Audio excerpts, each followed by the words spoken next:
तो हम आज डिस्कस करेंगे ESBI मॉडल के बारे में। वेरी सिंपल है, कोई ज़्यादा मुश्किल नहीं है, ठीक है ना। और वैसे तो एक बहुत अच्छी किताब है जिसका नाम है rich dad poor dad 21st century business book. अगर आप ये दो बुक्स को ध्यान से पढ़ते हो तो आपको और अच्छे से क्लैरिटी हो जाएगी कि ESBI model rich dad poor dad में क्या क्या चीज़ें बताई गई हैं। आपको और अच्छी चीज़ें क्या आ जाएंगी, समझ में आ जाएंगी। देखो, फर्स्ट हम डिस्कस करते हैं ई से एम्प्लॉय। अब एम्प्लॉय लिखते ही आपको समझ आ रहा होगा कि एम्प्लॉय का मतलब क्या होता है। जो इंसान नौकरी करता है, चाहे नौकरी गवर्नमेंट हो चाहे प्राइवेट हो। हम सीधी भाषा में ये भी कह सकते हैं कि ये वो लोग होते हैं जो अपना टाइम बेच के क्या कमाते हैं, पैसे कमाते हैं। उन्हें हम क्या बोलते हैं, एम्प्लॉय बोलते हैं, ठीक है जी। सेकंड कैटेगरी जो होती है सेल्फ एम्प्लॉय की, इन्हें हम कह सकते हैं कि ये वो लोग होते हैं जो किसी के अंडर क्या करते हैं, काम करते हैं।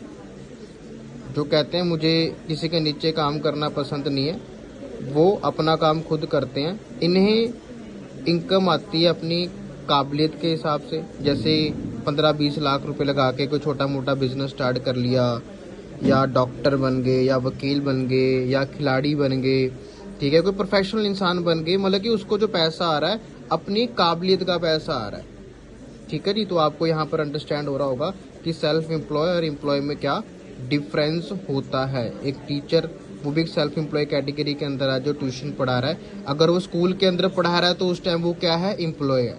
अगर वो घर में पर्सनल पढ़ा रहा है तो उस टाइम वो सेल्फ एम्प्लॉय है, ठीक है। वैसे एक डॉक्टर है, डॉक्टर अगर कहीं पर जॉब कर रहा है तो वो एम्प्लॉय है। अगर वो अपना उसने क्लिनिक खोल रखा है तो वो क्या है, एक सेल्फ एम्प्लॉय है।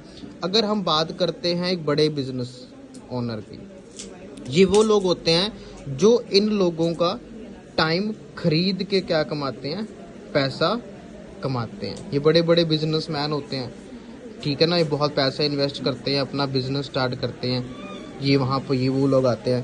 फोर्थ कैटेगरी होती है इन्वेस्टर की। ये वो कैटेगरी होती है जो पैसों से पैसा कमाती है, ठीक है ना। जो बड़े बड़े बिजनेसमैन होते हैं, है ना, लगा लो फिल्म के प्रोड्यूसर हो गए, है ना, वो इन्वेस्टर हो गए। जो शेयर मार्केट के अंदर हो गया ना, ये सब चीज़ें क्या आती है, इन्वेस्टर्स के अंदर आती है, जो पैसों से क्या कमाती हैं, पैसा कमाती है। तो ये 4 तरह के डिफरेंसेस हो गए, ठीक है। और भी अच्छी जानकारी के लिए आप बुक को रीड कर सकते हो, बट अभी आपको यहाँ से बहुत अच्छे तरीके से समझ आया होगा। अब हैरानी वाली बात क्या है कि दुनिया के जो 95% जो लोग हैं वो कहाँ पर आते हैं,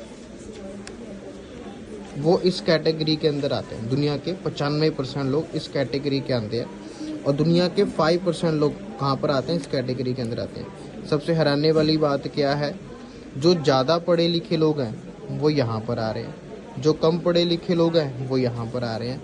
और उससे भी हैरानी वाली बात ये है कि 95% वालों के पास ओनली 5% पैसा है, और 5% वालों के पास 95% पैसा है, ठीक है जी। सो इस चीज़ के आपने 10-10 बार क्या करनी है, प्रैक्टिस करनी है। बाकी ऑल दी बेस्ट जी।